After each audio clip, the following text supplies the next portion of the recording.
Welcome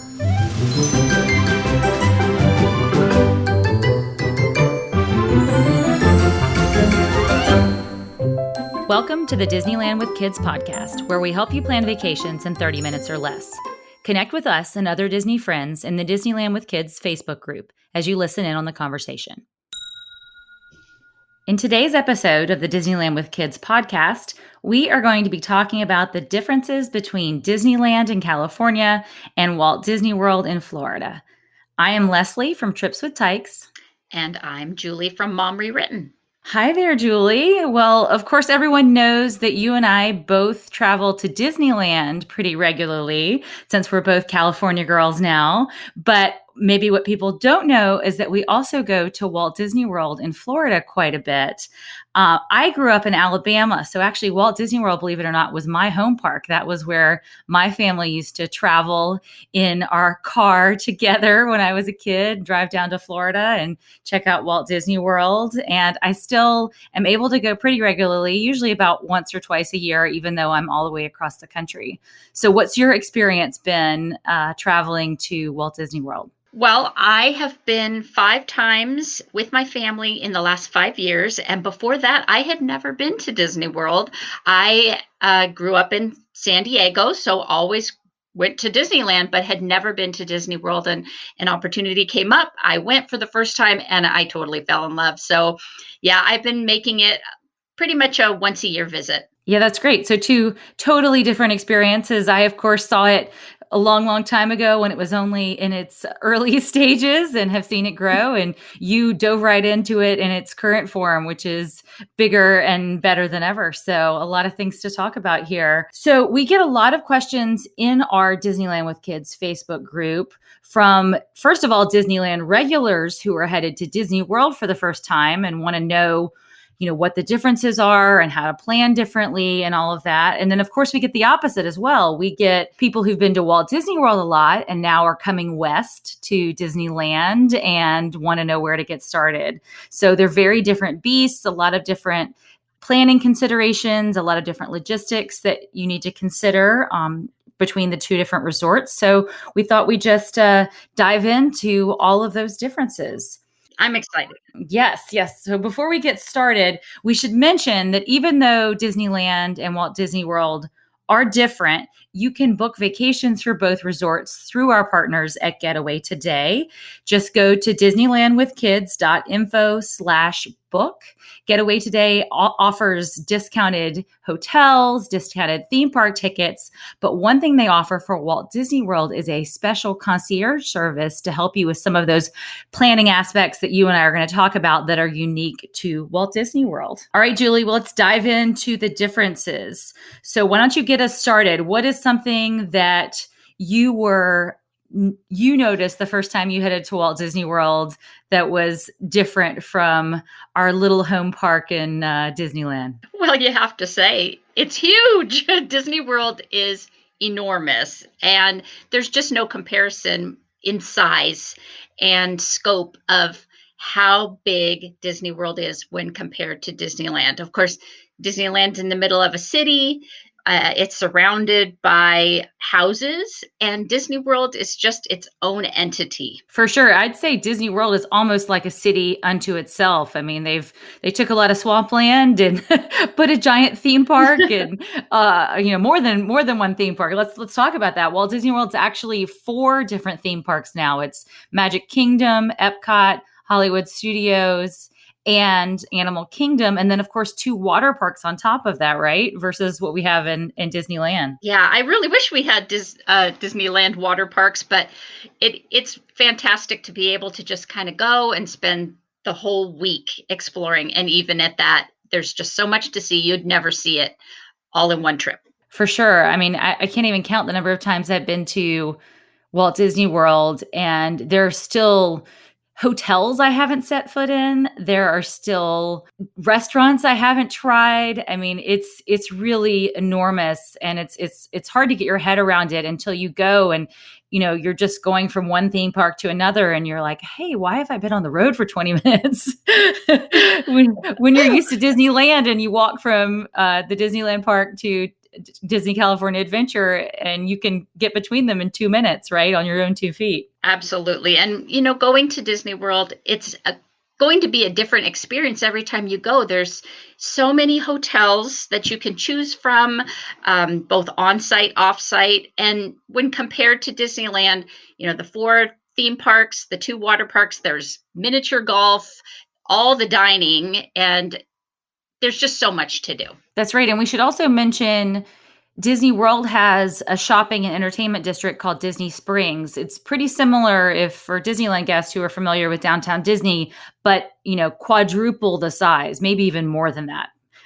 So Yes. everything really is just on a larger scale at Walt Disney World. Everything that you'll think about is just going to seem that much bigger. This just one statistic by way of comparison, and this may be a little outdated because I haven't fact checked it in the last couple of years, but Disney World is 30,000 acres and Disneyland is about 510 acres. So I can't do the math that quickly, but that's a huge difference.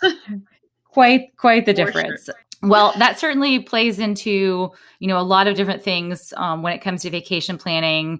You have to think about transportation time when you're talking about being at a park that's that much bigger. So I think that's a great segue into our second difference between Disneyland and Walt Disney World, and that is the transportation. So why don't you get us started? The transportation is very different from the moment you come to Orlando if you're flying, for example. So what's the first transportation difference that guests would encounter in Florida? Well, there's the Magical Express. And I think that this is really definitely one of the high points of staying at an on-property hotel at Walt Disney World is that you get complimentary transportation from the airport to your Disney World hotel. And you book this in advance. You're going to jump on that Magical Express. It's going to take you to your hotel. And they also handle your luggage, which is such a plus because you don't have to go and grab that yourself. They take care of it and they deliver it to your room. Yeah, I think that's just such a huge advantage because, a question we get a lot for people who are flying to Disneyland is, how do I get from the airport to my hotel? How do I get from the airport to the theme parks? And there's not really a clear answer. There are a lot of different things. Some people Uber, some people book a car service, some people rent a car. But to me, the clear advantage of Walt Disney World is getting to take that Magical Express from Orlando International. You just hop off the plane with your kids and you walk out and you get on the bus and it drops you at your hotel for no charge. It's free. It's included if you're at an on-property hotel. So it's something that I think really kind of gets you in that Disney bubble right away and handles everything seamlessly, which is, we know that Disney does so well. Yes. And it's definitely the reason why I continue to stay on property when given a choice. I will always book on property because I don't have to rent a car. I don't have to use rideshare. I can just get on that Magical Express. It's going to take me to the airport. And at the end of my vacation, it's going to take me back to the airport. Exactly. Of course, we call it, when you're headed back to the airport, it's called the Tragical Express, not the Magical Express anymore. Because we're all sad. Our vacation's over. I know. So sad. But the transportation at Walt Disney World isn't just the Magical Express. There is truly, we talk about Disney World being a city. There's truly a network of transportation options when you're on property at Walt Disney World that make it like a small city. There are monorails. There are buses. There is a new form of transportation called the Skyliner. And there's a huge network also of boats and ferries to get you between and among hotels and theme parks and other attractions on the Disney World Resort. So it's probably too much to get into because it does look like a subway map of New York City if you were to sketch it all out. But why don't you just give us a little overview, Julie, of the monorails, at least to get us started? Well, the monorail has its own station and you're going to jump on that and you can go to several of the different theme parks. You can go to Magic Kingdom. You can get to Epcot from there. And there's some of the hotels are kind of along that route. So you can go right through the Contemporary Hotel and just jump on, jump off. You can get on and just take a little loop around if you want. And I've done this on my off days with my kids. I'll get on, we'll stop at the hotels that are through the monorail loop, going to the Polynesian, get a Dole Whip, go to the Grand Floridian.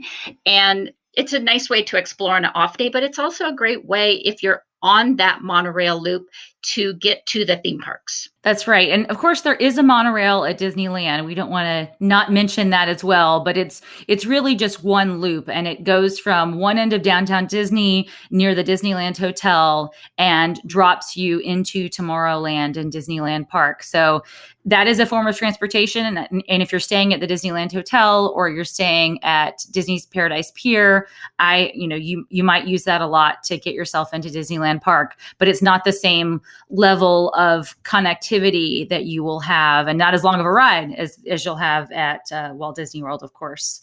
So we also mentioned the buses, and that is the most common form of transportation at Walt Disney World. I mean, there are shuttle buses that go everywhere. I mean, between a lot of the hotels, a lot of the cheaper hotels and the theme parks, and buses that go to Disney Springs, and it's really just too many to count. Luckily now there's a lot more information about the shuttles and the timing of the shuttles that you can get on the Disney World app. So there used to be, back in the day when I first started going to Disney World, you would often stand at a bus stop for a very long time wondering when a bus would be coming, but now it's all digital, thank goodness.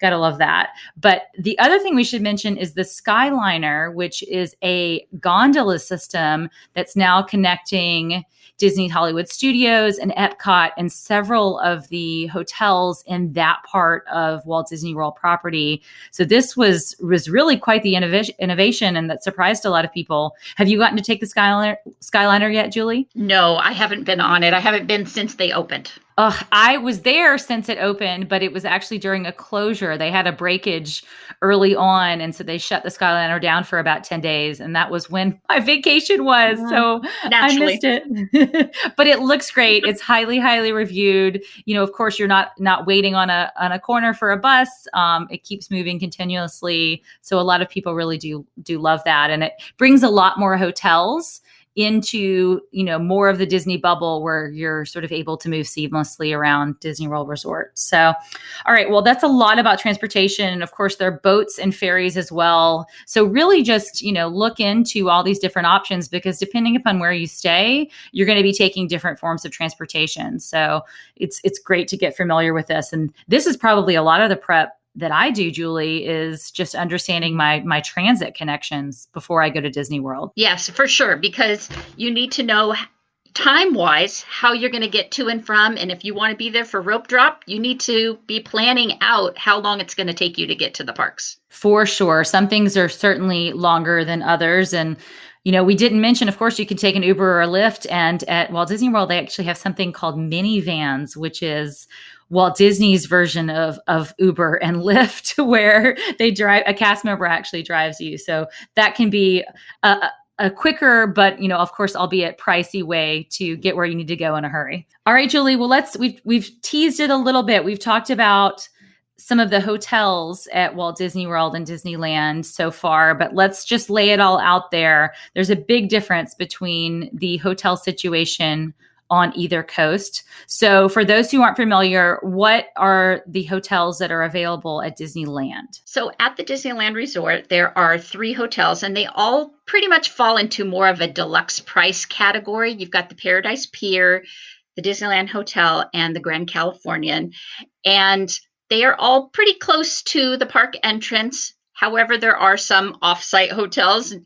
Being that Disneyland is right in the middle of the city of Anaheim, there's going to be some off-site hotels that might even be a little bit closer to the front entrances. Quite a big difference from Disney World. Yeah, that's right. And at Disney World, it's just a totally different ballgame. There are more than 24 on-property hotels, but of course we know that the property itself is very big. So a lot of these are not within walking distance of parks. And, these hotels are divided into different price tiers. There's the value resorts, which are kind of the less expensive, more of motel style hotel options. And then there are moderate resorts, which are like they sound like the middle tier with maybe a few more amenities, but still within budget of a lot of families watching that. And then there are the deluxe hotels that are premium price and also, come with a lot more amenities and usually a premium location as well. So I know we've stayed at a lot of the different ones over the years. And one thing we should talk about is, there are perks that come with staying on property at all of these hotels. What are some of those perks at Walt Disney World? When you are staying at Disney World, and we'll kind of talk about this when we talk about Fast Pass Plus, but you do get early booking for that if you're staying on an on-property hotel. You get the benefit of the Magical Express, and you also get into the park a little bit early. They have extra magic hours so that you can get into the park before the rest of the groups. Yeah, that's right. So there definitely are some perks to staying on property. And, there are location differences. You mentioned, Julie, that of course at Disneyland, because it's so compact, there are off property hotels that are still within walking distance of the parks. And that's just really not the case at Walt Disney World. So do you personally have a different strategy? Do you stay, on property more at one resort or off property more at another? What's your usual practice when you're booking at Disneyland and Disney World? Yeah, when I do go to Disneyland, I often stay off site. The prices are better, and the walking distance is a plus. You can just walk across the street for the most part, depending on which location you choose. You can just walk right into the parks.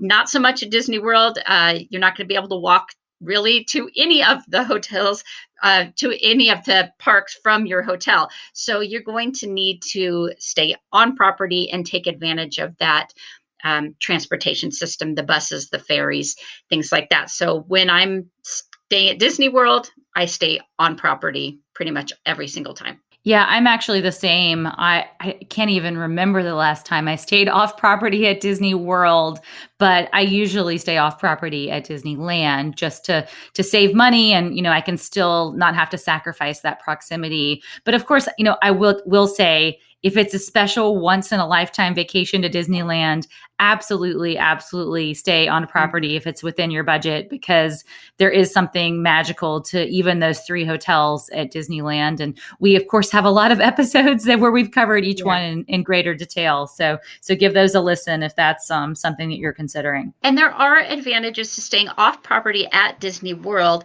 If you want to rent a car or use rideshare programs, I have stayed like at a timeshare at Disney World, and it offered us an enormous room with a kitchen, a full kitchen. And while they didn't have complimentary transportation to the parks, we at least had a rental car where we could go to the grocery store, get food, and still drive to the parks, and it was fine. It does, kind of take a little bit more time. I will say that because you have to go get the rental car and you're driving yourself and doing those kind of things. But if you want something that's a little bit more flexible or something that is a little bit more space or even on a lower budget, definitely consider looking at an off-property hotel. For sure. All right, well, let's dive into another difference. And this is something I really notice when I go to the different parks. There's a big difference between sort of the average guest at Walt Disney World and the average guest at Disneyland. Disneyland, of course, being in the center of, the Los Angeles metropolitan area, there are a lot of locals that live within, an hour's drive of the parks, and a lot more of them are annual pass holders who come regularly to the parks. And this stands in stark contrast to the regular visitors at Walt Disney World who really come from all around the world. I mean, Disney World is a destination for, people for so many countries. And then, people, of course, from all around the United States. And I find that sort of affects the vibe of the park. That affects touring strategies for the park. Have you noticed any differences there, Julie? Yes, absolutely. While you can go to Disneyland and maybe you could make it a 3 to 5 day long vacation, if you're going to really maximize your time at Disney World, you're going to want to go for a lot longer than that. I mean, I've done full week trips, but even at that, I think 10 days would be adequate. Yeah, for sure. I mean, I usually try to do a week at Disney World, and I'm usually doing a long weekend at Disneyland. So, just Mhm. the scope and sort of what you want to take on. I mean, Disney World is more of a destination unto itself, and maybe you do Disneyland as part of a Southern California road trip or something like that. So that does sort of affect the way, who you're going to find are your fellow guests and what their priorities are going to be. And that affects, crowd levels. Like something new opens at Disneyland, all the locals want to come out and see it if they can. And that can affect crowds. And, if you think about also just something as simple as school holidays, if LA school district or, some of the Orange County schools or San Diego schools are off for a big holiday, then the parks are going to be crowded that day because the locals are going to show up. So that's something to think about as you sort of plan your vacation and pick your dates and try to work around the crowds. All right, Julie. Well, let's dive on in to speaking of crowds to your line strategies at each of the parks and the tips and tricks that we know that we love to use to avoid standing in line for too long because, that doesn't make us happy and that doesn't make our kids happy. So the system, that's right. So the system at Walt Disney World and the system at Disneyland are a little bit different, even though they share a little bit of the same name. So give us a brief overview of the cut the line systems at each park. At Disney World, they're going to call that Fast Pass Plus, and at Disneyland, it's just Fast Pass. Fast Pass Plus at Disney World are going to be booked in advance of your trip, whereas the Fast Pass at Disneyland gets booked on the day of. And that is a really big difference. That can mean the difference between showing up at Disneyland for a vacation completely unplanned and being able to get on all your favorite rides versus at Disney World, if you just show up, you might not be able to get on your favorite rides because the line wait could be 2 hours or longer if you're standing in a regular queue. So planning ahead is huge at Disney World. Yeah, that's right. At Walt Disney World, with the Fast Pass Plus system, you get the right to make 3 reservations per day in a single park for, a cut the line kind of queue. And you can book these 60 days in advance if you're staying on property and 30 days in advance for everybody else. So this is really just the linchpin of Disney World and your planning and touring strategy is to make those Fast Pass Plus reservations. So you do have to be on the ball. And of course, if you're just even a last minute vacation planner, like if you decide to go to Disney World, next week or next month, you're already going to be behind that timeline. So I really do encourage people to try to think further ahead for their Walt Disney World vacations. And, I can't say it. That is definitely do as I say, not as I do, because I sometimes will plan more last minute vacations and not be able to snag those fast passes. So something to keep in mind, especially if, again, it's a once in a lifetime vacation, that it's important to plan in advance.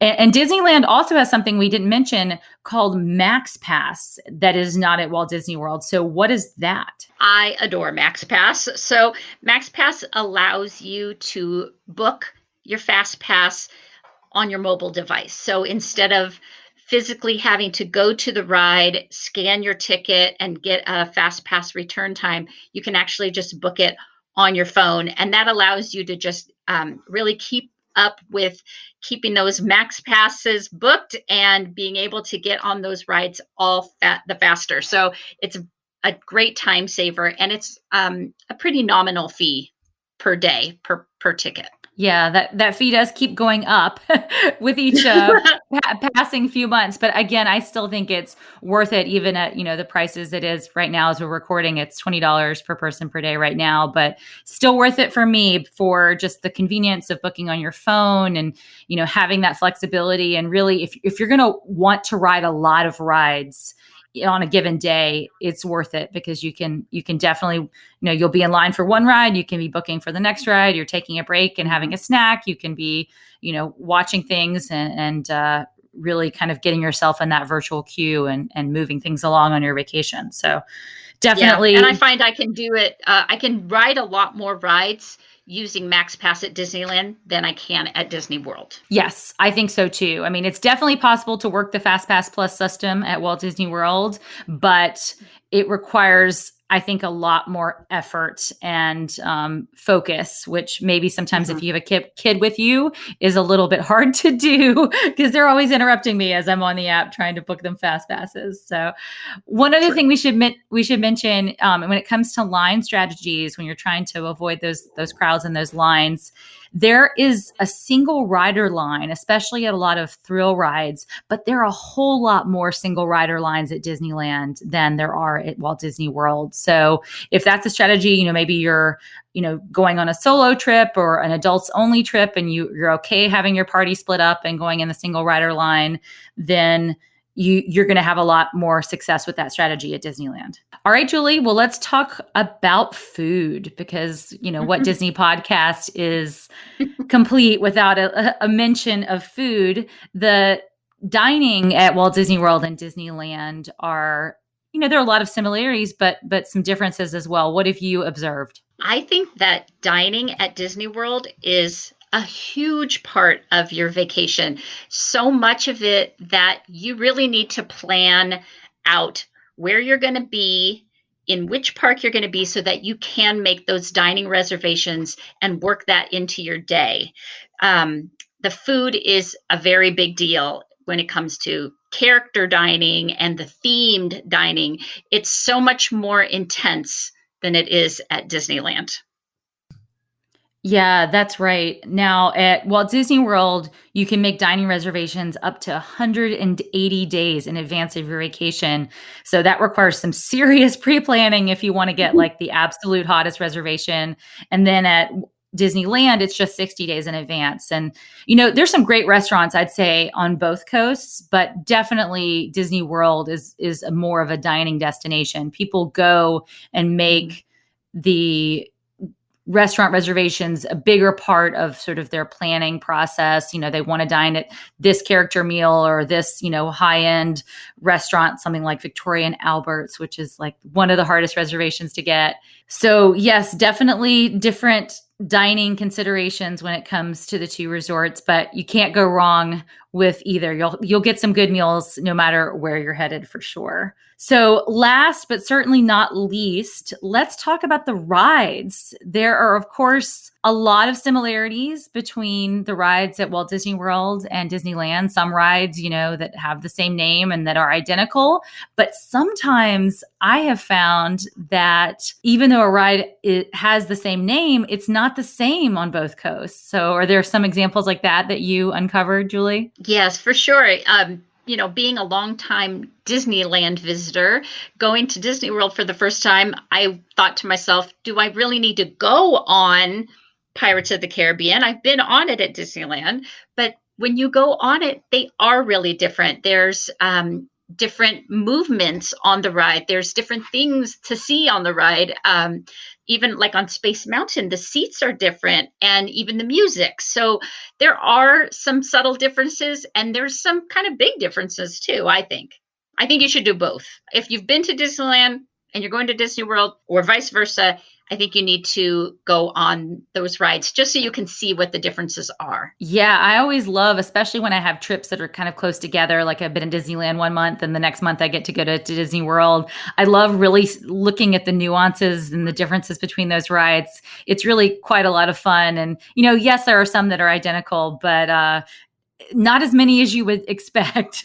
So that's a lot of Yeah. fun, especially if you kind of want to just Disney geek out a little bit and look for those differences. But then, of course, there are plenty of rides that are unique to one coast or the other, and you won't get to experience if you go just to one of those Disney parks. So why don't we run really quickly through the parks at Disneyland and Disney World and see if we can mention at least one ride in our opinion that people should try to seek out so they can really experience something unique to that park. So dive into that, Julie. Let's start with the Magic Kingdom in Walt Disney World.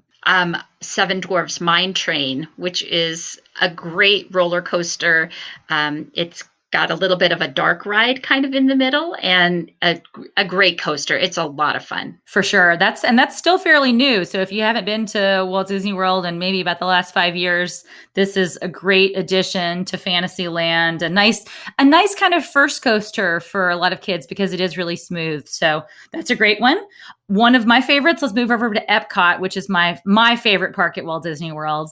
I can highly recommend Frozen Ever After, which is in the Norway Pavilion. It's a boat ride, and I think that's a lot of fun. And of course, so many kids love Anna and Elsa. So do you like that one too? Yes, Epcot is also my favorite park at Disney World, and we loved Frozen Ever After on our last trip. Well, let's move over to Hollywood Studios. Do you have any favorites there, Julie? Slinky Dog Dash, that's in the new Toy Story Land, and that is another unique roller coaster, similar to Seven Dwarfs Mine Train in that it's great for a first timer. For sure. And closing out Walt Disney World at Animal Kingdom, I have to mention Avatar Flight of Passage.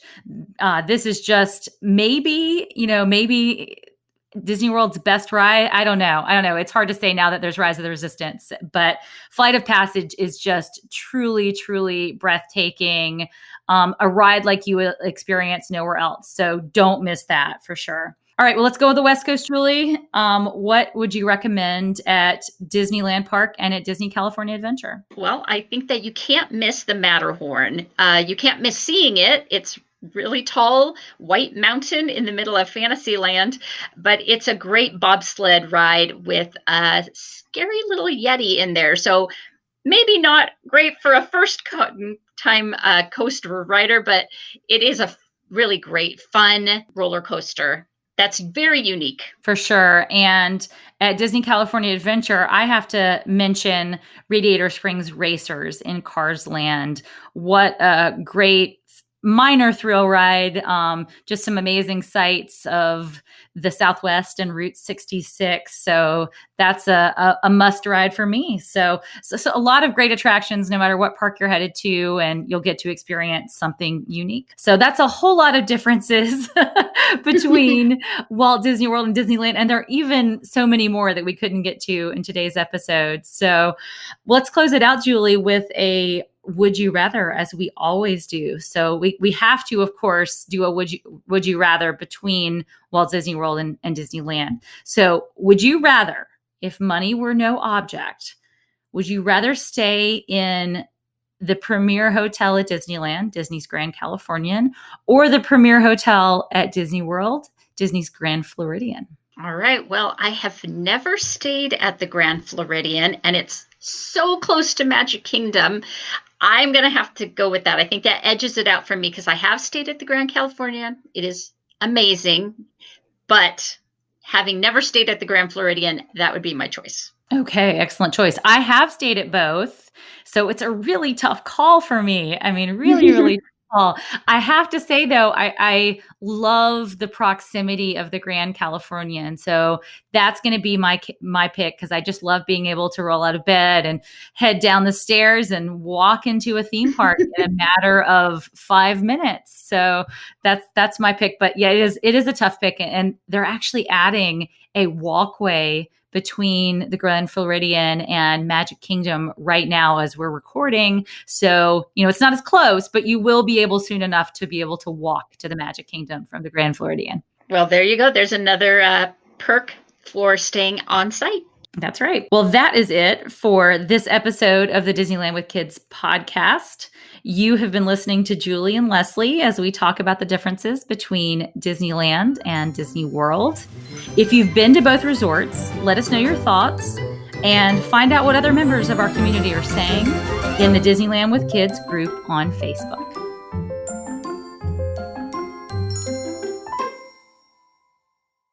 When we made our McDonald's Spicy Chicken McNuggets, you were praise hands emoji. Then we ran out, and you were streaming tears emoji. Now they're back, so you can be grinning face with sweat emoji. Order ahead on the McDonald's app. And get Money Mouth face emoji with 2 orders of crispy, irresistible 10-piece McNuggets, spicy or classic, for just $6. Limited time only. Prices and participation may vary. Cannot be combined with any other offer. Single item at regular price. Ba-da-ba-ba-ba.